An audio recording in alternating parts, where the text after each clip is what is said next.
พ่อหรือยังสิ่งที่หามาได้เห็นพ่อคนเฮาบ่ได้ทุกข์จากสิ่งที่มีทุกข์จากสิ่งที่ยังบ่ทันมีมันมองข้ามสิ่งที่มีเนาะตอนที่มันบ่ทันมีมันก็หาแสวงหาเมื่อใดมาแล้วตายใจว่างไว้หาอันใหม่หาไปเรื่อยหาไปเรื่อยหาไปจนตายมันก็ตายไปโดยที่ว่าท่านได้ตามสมหวังที่หาแต่ว่าสิ่งที่ผ่านมาสร้างบ้านได้แล้วซื้อหน้าได้แล้วมีรถแล้วตายใจทิ่มต้องมาทิ่มเพราะมันทิ่มแบบเอาทิ่มคือของอยู่ของกินเสียเน่าเด้คือมันบ่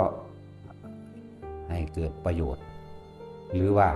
คือมันบอกเขาใจว่าพ่อในสิ่งที่ได้มาแล้วมันก็คิดหาตัวใหม่อีกนั่นบ่ล่ะก็เลยว่าพ่อหรือยังได้หรือยังเห็นหรือยังยังได้สิคิดได้บางคนก็ตายไปทั้งที่บ่ได้ก็ไปเกิดสัตว์ไม่หาต่อเด้หากว่าแม่นเกิดเป็นคนเด้อบ่แม่นว่าสิได้เป็นง่ายๆได้เกิดเป็นมนุษย์อันนี้ยากข้างค่าเฮากำลังปรารถนาสิ่งใดในขณะที่แสวงหาเฮาตั้งจิตเจตนาปรารถนาวาดฝันเอาไว้เนาะแต่ว่ามันบ่ได้จิตมีที่ตั้งมีที่หวังมีแดนเกิดเราได้บ่นี่เอาอาศัยตัวนั้นแหละเป็นแดนเกิดอาศัยสิ่งที่ยังบ่ทันมีนั่นแหละไปคิดถึงตรงนั้นตายไปกับอารมณ์นั้นอารมณ์โลภพุทธนรกเปรตสุรกายอารมณ์หลงไหลต่างๆกับ